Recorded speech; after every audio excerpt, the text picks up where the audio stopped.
Now, welcome everybody to Bay Area Housing Town Hall, and I am Helen Chong from HAYLEN Group, and today I am very honored to have Nathan Donato Weinstein to be our guest speaker. And he had spoken at a few of our previous events before, and he always brings such amazing information about City of San Jose. And today, that's why I'm so excited to have him on here to speak with us. So Nathan, he is actually the Business Development Officer, and he's also a Senior Executive Analyst from City of San Jose Economic Development Department. And not only that, he is also, he used to be a real estate reporter at the Silicon Valley Business Journal with a focus on deal coverage, policy, market trends, and transportation. And he's also the incoming president for CREW in 2021, a commercial real estate association who focus on advancing women's success in the commercial real estate industry.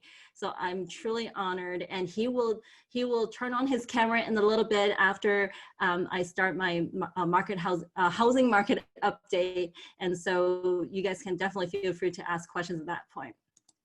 Now, as a lot of you know that we started this in March 25th this year. The whole purpose is that since you guys cannot go to these networking events to see people face-to-face, we are here to provide a platform for you guys to ask questions virtually. So hopefully we can provide these education directly to our consumers and also sharing this with our real estate professional.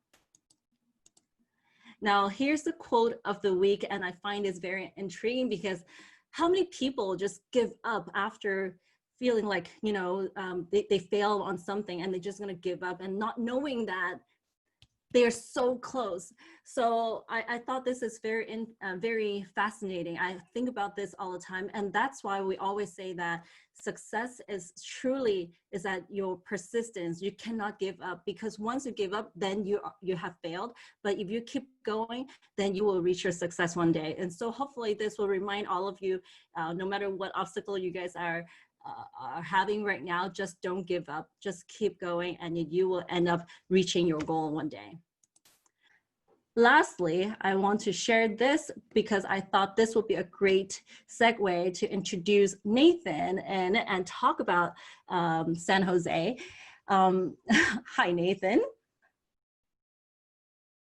So I want to talk about this. We have, you know, as we know, the RENA goal, especially they had just adjusted the goals for Bay Area region to increase building permits to build more housing.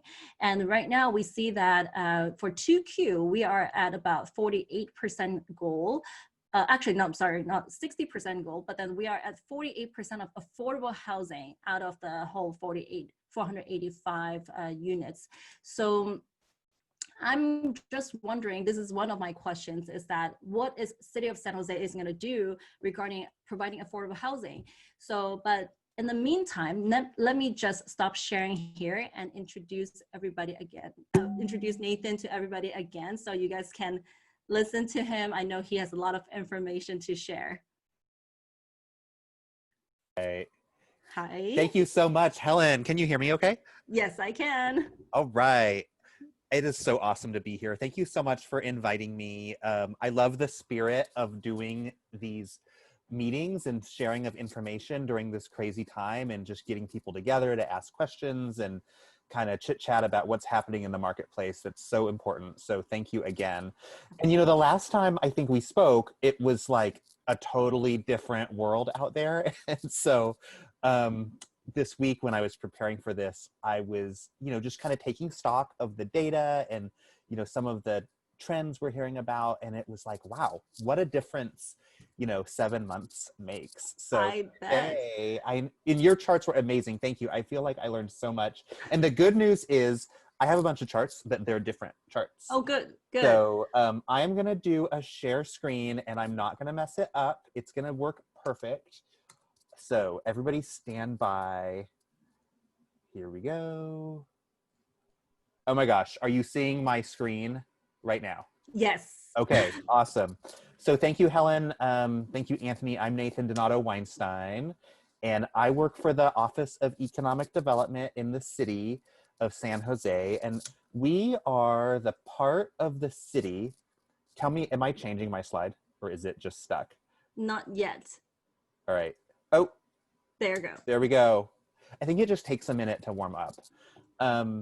So we're the part of the city that is here to help businesses, investors, developers do business in San Jose, expand in San Jose. If you have a investor who's trying to get more information about, what is San Jose all about, we are the department that's kind of here to help. Over the last 6 months, starting really in March, we have recentered a lot of our focus on the city's sort of emergency response to the crisis. And so we've actually really pivoted ourselves, just as you all have pivoted and our business community has pivoted. We have pivoted to do a lot more with small business support and information sharing around sort of these the regulations and sort of what the shelter in place rules and all that kind of stuff. And we can talk about that a little bit today. So a couple things on the agenda, and I just wanted to Helen, ask you if people have questions. I can't see the chat easily, so just interrupt me, let me know if someone wants to pause on stuff. I do not have all the answers. I'll just say that up front around sort of all the many issues that are affecting our valley. And I also would love to hear, not just what I think and what the city thinks, but also what you all think around some of the solutions that are out there. So I just wanted to put that to the group. So today, only because we have been focused a lot on sort of the emergency response, I just wanted to take a couple minutes at the start and talk about what changes today, because we are moving into that orange tier. The city of San Jose is not in charge of the rules. That's the county's job, right? The county and the state make the rules that we all kind of live by in terms of what businesses are sort of able to operate and stuff like that. But we are here to help and kind of get the word out. And we do a lot of that kind of communication stuff. And I take any opportunity to talk with the business community about what's going on that front. So apologies if it's review. Then the bulk of what I wanted to talk about today are the next two things. So looking at some of the economic indicators, not just the real estate indicators, but some of the other stuff that's out there to give us a sense of what is happening in our economy and how that might impact sort of the market as we understand it, whether that's, the housing market or the office market, the job market. And then wanted to share a little bit about what's happening out there in terms of development activity. And then of course we can chat and have questions and all that stuff. So does that sound bueno? Okay. All right, let's see if this page changes. Here we go. Okay, so can you all feel it in your bones today that we have changed into the orange tier, which means the huge news for us is indoor dining can start. And that's really exciting. I'm sort of interested to know if this audience is gonna take advantage of that. And again, this is good news. This is sort of all of our county's hard work paying off in terms of staying safe, getting tested, and all of that. This is governed by the state's relatively new blueprint framework, which again is that tier of 4 colors that kind of governs what can operate and to what level it can operate. And so we have moved from the red tier into the orange tier because we're showing progress on those public health numbers. And again, kind of the big news there is our restaurants can start to kind of generate some more revenue, hopefully. They've been so hamstrung with that inability to operate indoors. But a couple other things change. Indoor theaters can start to operate now a little bit at reduced capacity.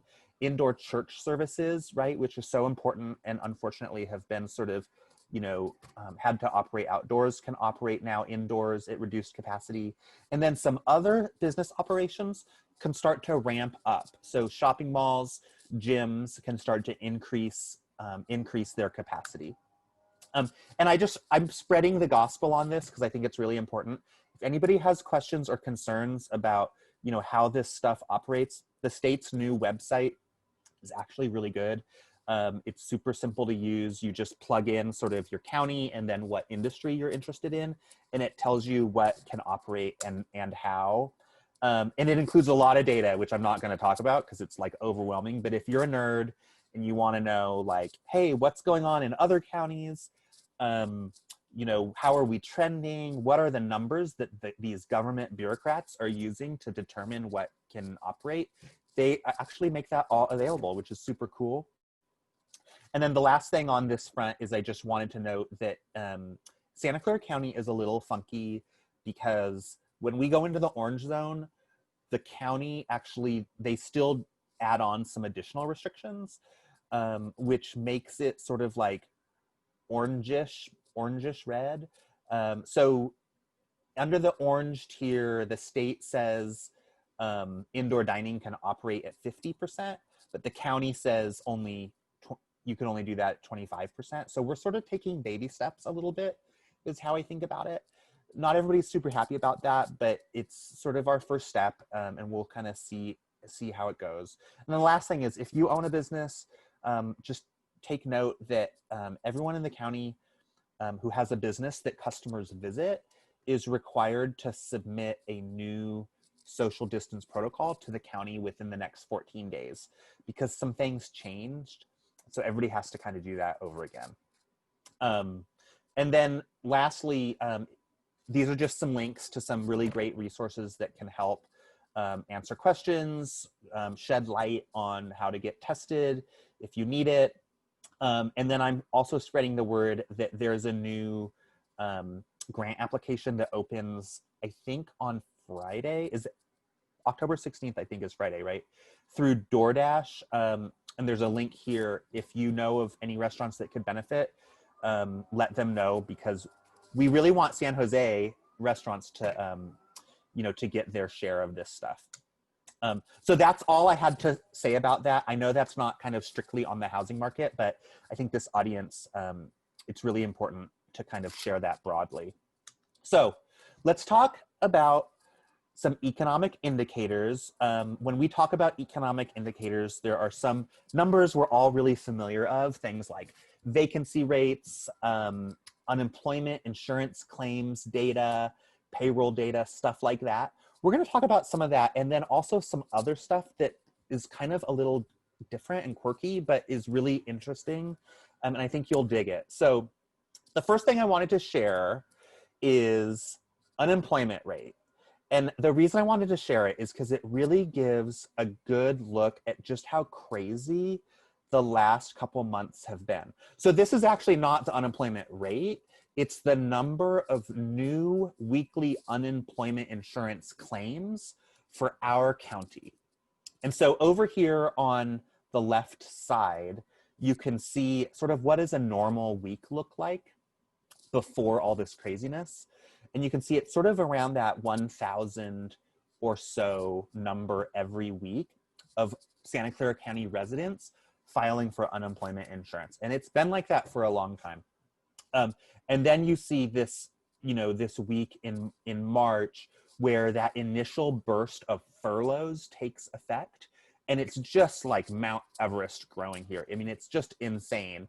And I think, you know, it really, like for us in economic development, it caused a lot of panic. I mean, it still causes panic because you just never see that. You never see sort of jumps like that in our history. And so since then, there's obviously been sort of this stabilization. However, it's still not good because these numbers, and like my main message about this chart is these numbers show sort of just a continued very high rate of new claims for unemployment. So we are recovering, right? Many of the people that are represented by this chart have gone out and gotten their jobs back. This chart is purely showing new claims every week. Our unemployment rate is finally starting to drop, but the point is that, you know, the pain continues. And unfortunately, you know, many of those initial furloughs have turned into permanent job losses.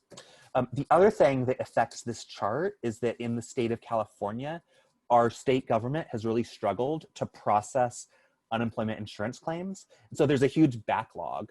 And in fact, for the last couple of weeks, the state has not even been kind of processing new claims. They've purely been focusing on the backlog. And so we're not even really sure what this chart is going to look like over the next couple of weeks. And that's kind of scary. The other big kind of thing I wanted to share is just this idea, which Helen kind of was talking about with that whole idea of what kind of a recovery is this, the letter shapes, that it really is a very uneven recovery. This chart, this colorful chart, is from the New York Times. And it shows some researchers' data from earlier this summer where they were estimating what is the unemployment rate in neighborhoods. So unfortunately, the way the government reports unemployment, it's by city, and that doesn't give us a lot of insight into what's happening within the city. And so these researchers did this groundbreaking work, and what it shows is that in San Jose, our unemployment rate was about 10.8% in July. And for comparison, we were in the high twos back in February, which is really, really good. It's historically good. 10.8 is really, really bad. But what you find is actually the rate is a lot worse than that on the east side of San Jose. And, in some neighborhoods, it's in the 20s, the 20% range. And that is just really eye-opening and concerning. On the other hand, there are some neighborhoods in the Valley and in San Jose where the unemployment rate, it actually doesn't really look that bad. And it's just really important to keep that in mind to understand, depending on where you are in our region and in our city, you may be having a very different experience kind of within your community as compared to other people in our city. That said, there is some good news for us, which is some of that government stimulus money, including through the Small Business Administration and the PPP loans, really did kind of do good stuff in San Jose. And so, there's a lot of controversy over that program, concern about, who got it, fraud, waste, and abuse, and all of that, and that's super valid. But we did some analysis on this, kind of how it impacted our city. And we think at least 130,000 jobs in San Jose were at least temporarily saved by the payroll protection program, which was fantastic. The big sort of question and challenge is that program was really designed to be a bridge to the other side of the pandemic. And we built the bridge, but we're not quite there yet to the other side. And so it's not necessarily sort of, a permanent solution. The other challenge we saw kind of on my side, we did a ton of outreach on PPP to try to get San Jose businesses into it, is it doesn't work for everybody. And there's a huge part of our business community that simply isn't well banked and does not have those banking relationships to be able to kind of take advantage of this program, which is, not super simple. It's not like, one-click buying on Amazon. And so, I think as we look at potential future programs, we have our work cut out for us to make sure, all sectors of our community have the access to these sort of resources to survive. So there's some data on the next few charts I'm going to share, which you can all check yourselves. It's updated every week or two, and the website is on the right side of the screen. This data we really think it's very good data. This is some data that comes from cell phone analysis that kind of tracks how people are moving around their community. And basically, are people staying home is what it asks. You can see this chart shows, are people leaving home? There's a difference. And so the percentage of people that are leaving home, collapsed back in April as everybody stayed home, and then started to recover in the spring. but then it's stabilized, and it really has not changed much over these last few months. And the reason why I highlight that is just how critical that this is for our economy and basically everything else that kind of plays off of this. Because obviously when people stay home, they're not going to work, they're not activating all of that economic spin-off effect of people moving about, they're not doing business travel, they're not visiting family and friends. And obviously that's kind of the goal, right, of the public health response, is to say, stay home, be safe. And yet the challenge is that then just kind of stops our economic activity cold. And so it's kind of a little bit of a catch-22. Our economy cannot sort of truly thrive again until this chart changes, but this chart is not really going to change until the public health conditions on the ground really change. So this is sort of related. This is a chart that shows our small businesses, how many of them are open. And unfortunately, you can see just the complete devastation that occurs in April, as more than half of our small businesses close, and just kind of how it fits and starts. It has recovered, and yet it's sort of nowhere near where we need to be. And so again, this is sort of tied to that other issue of the health conditions out there. And of course, when you really look into it, some parts of our economy are way more massively impacted than others. So this is a chart that shows revenue, and this data looks at credit card data, and it kind of estimates what kind of revenue is happening within certain sectors. The thick blue line is sort of the overall number, but I just highlighted, leisure, hospitality, entertainment is just, continues to be sort of the crash zone. The top line here is grocery, right? No surprise. And then recently we have seen an uptick in spending on healthcare, which is likely related to people starting to, spend on elective healthcare again after people put that off for so long. So just another example of how our economy is not sort of one chart, one bar graph. It's many different sort of economies that are interrelated. And then here's the weird thing, is the one area of the economy that really has bounced back kind of strong, I don't know if I would say strongly, but just a little more predictably, is consumer spending. And what that says, I think we're still trying to figure out what that says, but it suggests people are spending again. And it's likely that the people that are spending again are those at sort of that upper, that upper tier of the economy that have been able to adjust pretty easily to our new reality, and really sort of those tech workers, those professionals, people like me who work for the city and can work from home, right, is sort of what's driving this forward. And another thing is that because people are going out less, they actually, if they still have a job, then that means that they spend less. Now they spend a lot more time online to buy stuff or order takeout delivery. I feel like I'm one of those that every day I have packages coming to my house, even though I'm not out there to buy stuff or go to the mall. And we've seen through our sales tax revenue kind of an uptick in what we would categorize as e-commerce type of activity, which is like no surprise. Every county has seen that. The San Francisco Chronicle had a really good story last week on this subject. And, it's great that it exists, that this lifeline exists. But on the other hand, unfortunately, it comes at the expense of some of our businesses that are located in the city as well.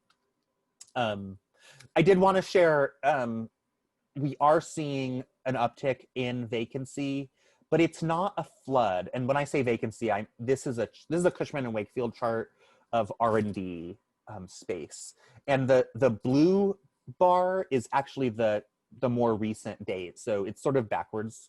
You have to think like you're reading Arabic, going from the wrong way. And so it looks like, you know, there is a measurable uptick starting to happen sort of across the region. Although on the office side, we have not seen that uptick quite yet. It seems like it's more pronounced on the R&D side, which of course is our larger market here in the Valley.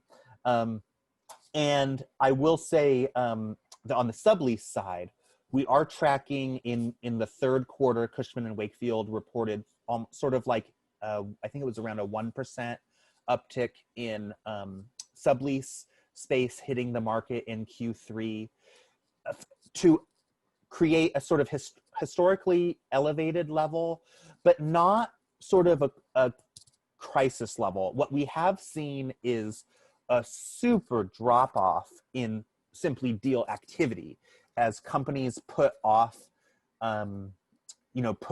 making significant real estate decisions. And that's sort of, you know, no surprise. So deal activity is way, way, way down. Vacancy, at least as reported through the official numbers, is sort of stable to trending up. It's gonna be really important to watch that. So wrapping up the indicator section, some of the things, you know, we've been very focused on kind of on the small business side to a degree that historically we have not necessarily been.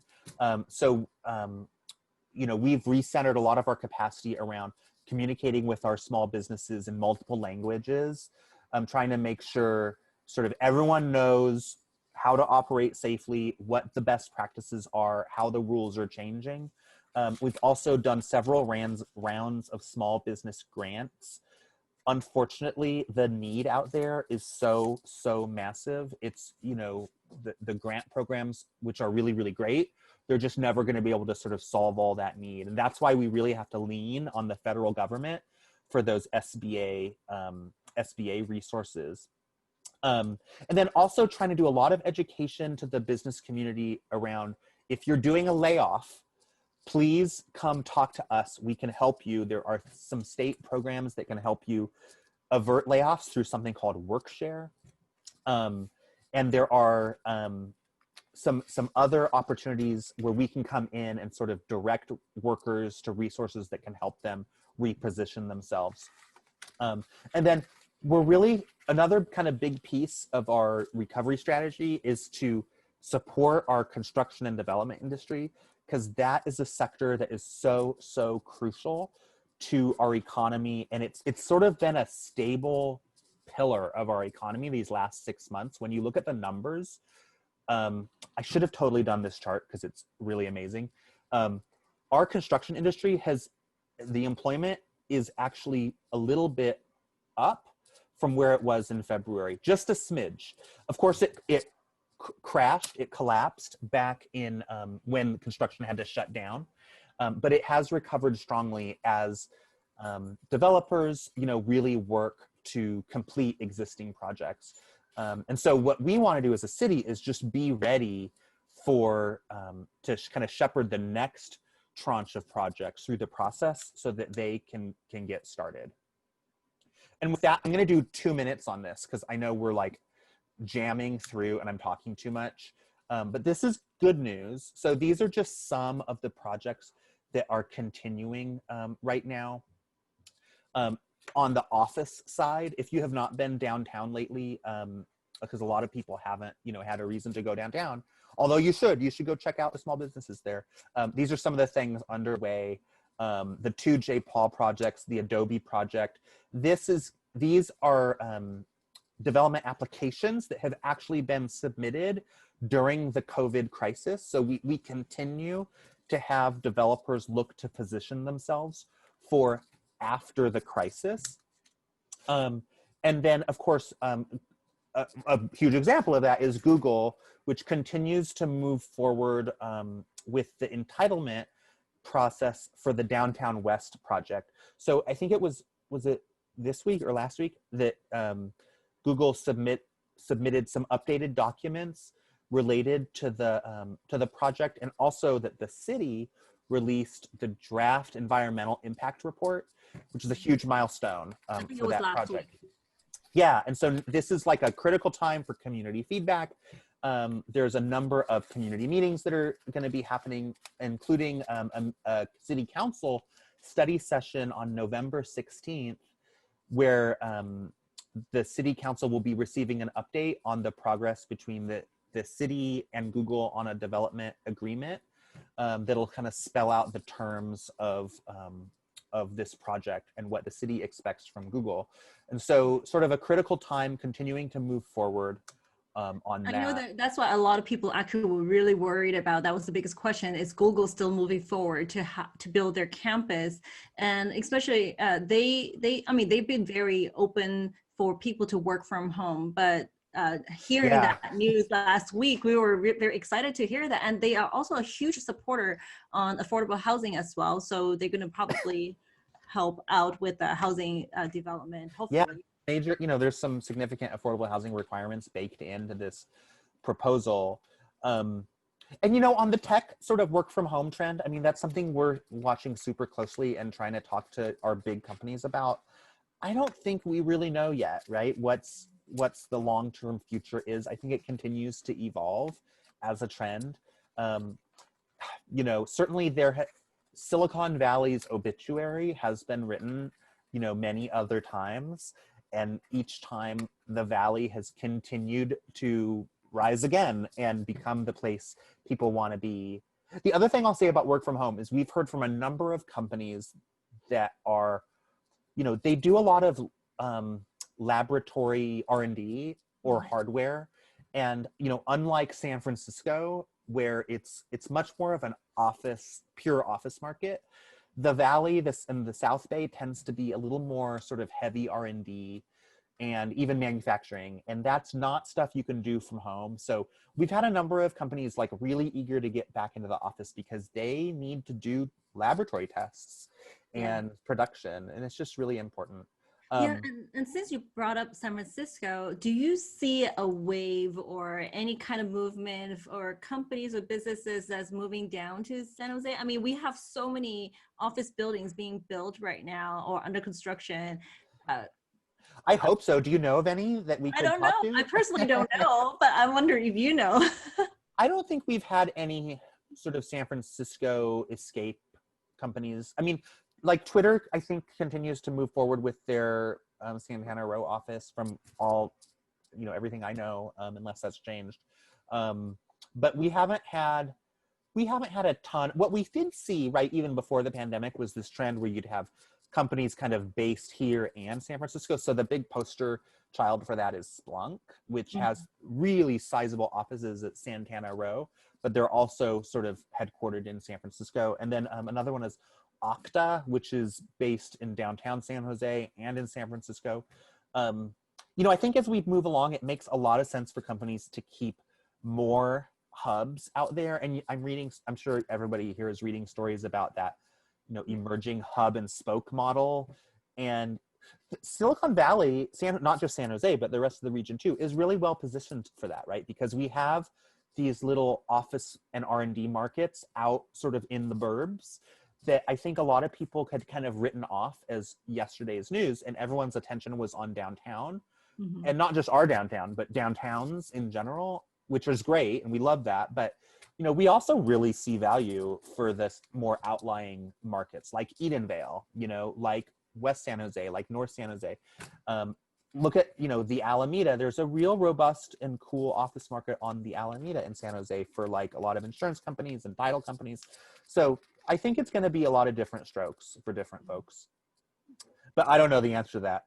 I'll end with this. You guys are the experts on this stuff. I just pulled some CoStar charts of multifamily deliveries. This is like not my favorite chart because it's not the greatest news out there. It shows our residential production sort of tapering off, right? Which is, not really what we want. And sort of our units under construction, after this big bulge kind of coming out of the Great Recession, kind of, not really keeping that momentum up. And I would say, recessions are really interesting because it's where the market can kind of regroup. And during the Great Recession, what we saw in San Jose is a lot of developers kind of not build, but do the entitlement work so that they would be ready when the financing came back so that they could build.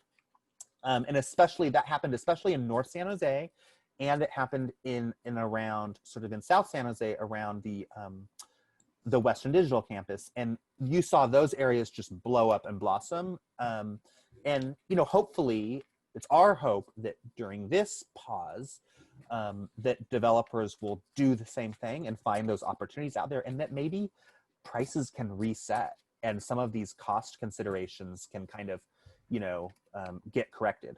Finally, there's just some trends we're hearing. We already talked a lot about this stuff. So I don't need to go over any of this. Oh my God, we did it. And that's it. We're done. Great. I have a lot of questions myself. I told you a friend already. Now, we talked a lot about the construction and developers, really glad that they are still developing. And but that we are still pretty low in terms of like how much more we need to build in order to satisfy that housing supply, right? So what are we doing, or what is City of San Jose doing to really encourage? Because all I keep hearing is like, oh, the construction cost is way too high, the tax impact fee is too much, or there's too much red tape, so we're gonna just go somewhere else to build. How are we gonna be able to, you know, encourage these developers to build here? Yeah, so that's, we are working on that too. It's not easy. So the city, a couple of years ago, at the mayor's directive and the city council's directive, created this housing crisis work plan, which set out as a goal to build or entitle up to 25,000 new units, and a huge chunk of which were envisioned to be affordable units. And the city continues to sort of chip away at that and try to make a difference on that number through a variety of means. So some of that stuff you can make a difference by tweaking city policy. So one example of that, and this is an example everybody uses, but you know, it's a good example, is making it easier to build 80 accessory dwelling units. We all know about that, but that's an example. You can kind of do that, and then you create a whole lot more additional capacity. Mm-hmm. There's also the opportunity to look at kind of where the city has the planning framework in place to build residential, and kind of what those rules and requirements are, and how the city can make that a little bit easier. And that's an area that the city has been working on. Our office actually hired somebody to work full-time on residential investment attraction, which is huge, which is really weird for an economic development office, because normally our types of offices really focus on job type mm-hmm. of investment.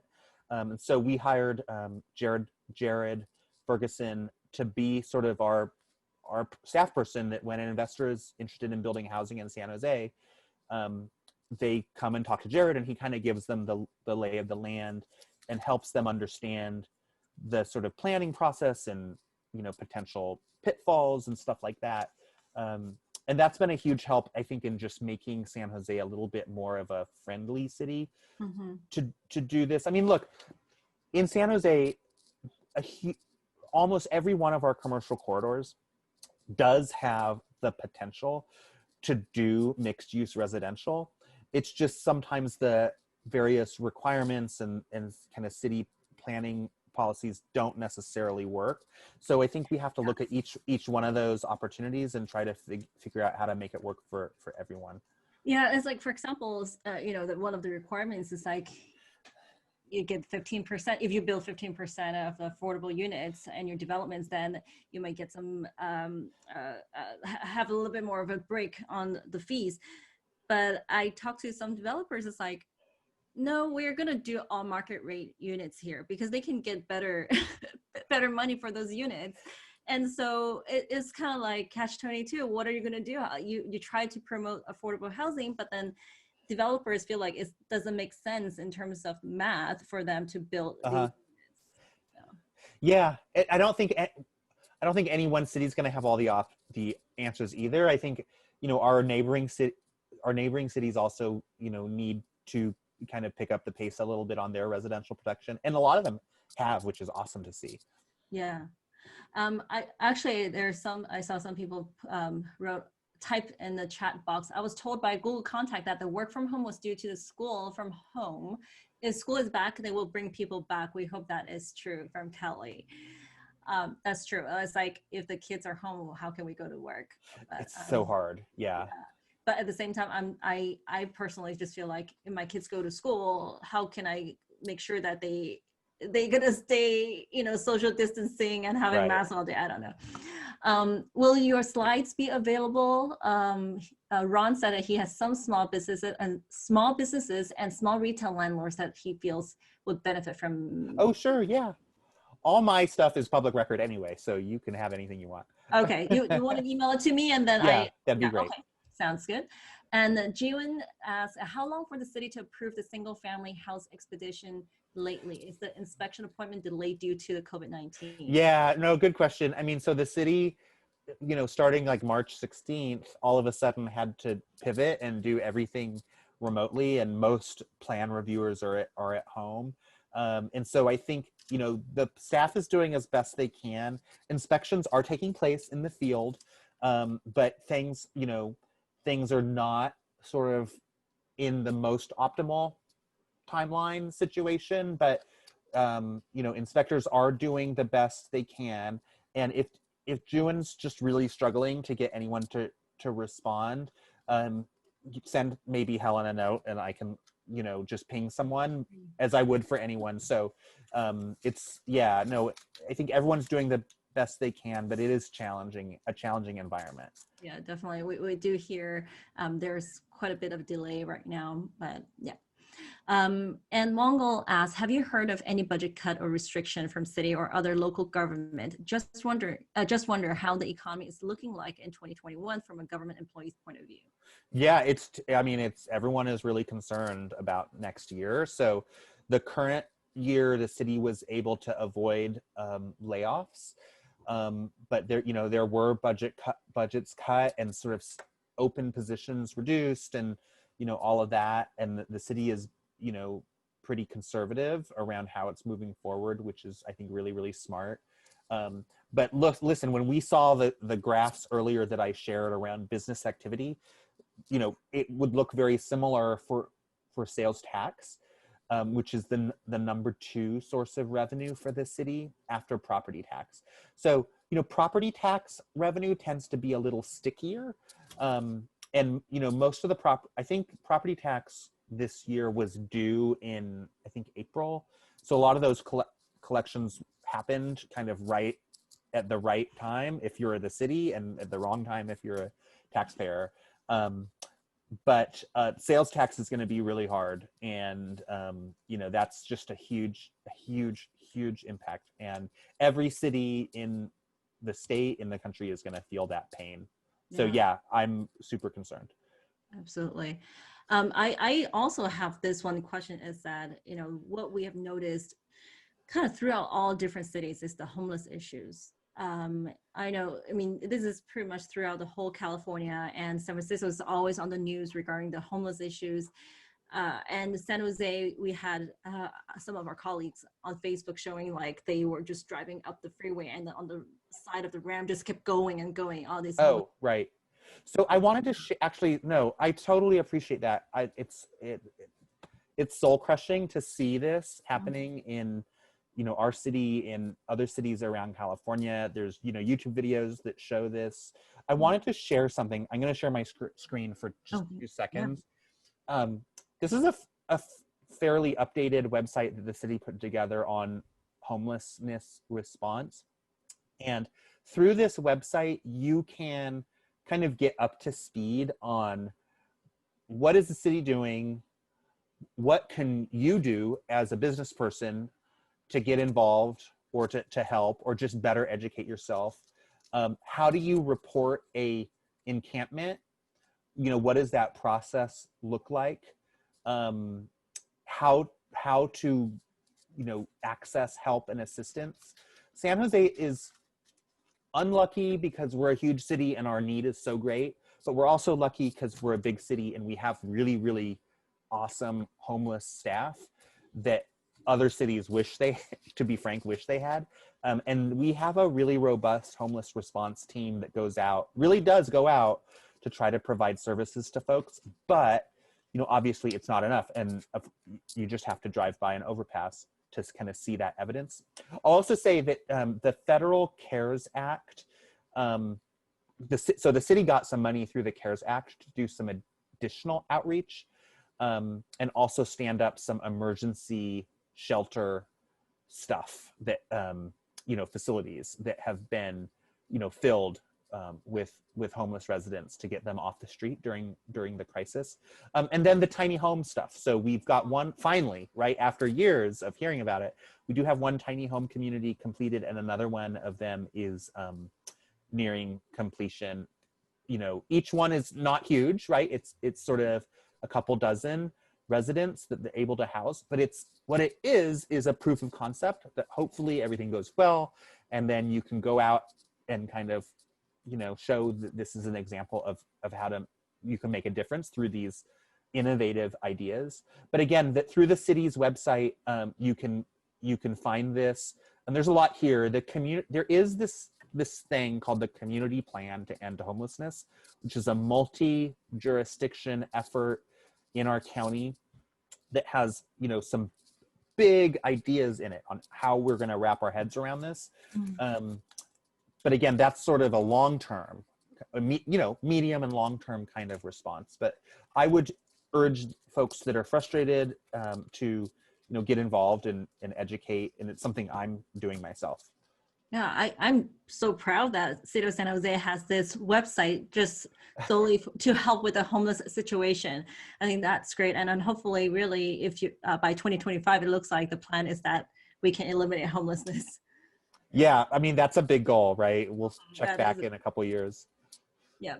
I have one last question regarding the BART extension. I mean, obviously we had the BART extension down to Berryessa, and the second extension that been talking about could potentially go all the way to Santa Clara through downtown San Jose. Do you have any update about that? Yeah, so my understanding is that VTA continues to kind of push through with the planning process for the, you know, the next phase of the BART extension. That I am not the BART expert. I used to be when I was a reporter, and I honestly don't follow it as much as I should. But VTA has a good timeline on their website that they keep pretty updated. And I think things just got updated recently around kind of when that is expected to enter service. But I know VTA, you know, is out there doing a lot of outreach to the community along the route, and is very interested in just being a good neighbor as that construction gets ready to happen. And I think there have been some funding announcements recently that were positive. But Helen, I'm sorry, I'm not a VTA expert. They would be awesome to have. I know. I don't know if you know that I did like a mass transit brokers forum a couple of years ago. That was like something I've been very interested in. Oh, wow. Yeah, I mean, growing up in Hong Kong, it's all about mass transit. Yeah. So I'm just like, when are we going to have a really, you know, convenient transportation for us? So that was something that's been in the back of my mind.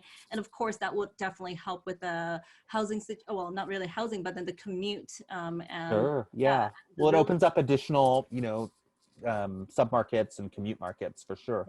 Exactly. Well, I have a lot more questions, to be honest with you, but at the same time, I know we had already gone over the time, so I might just ask you offline all these other questions.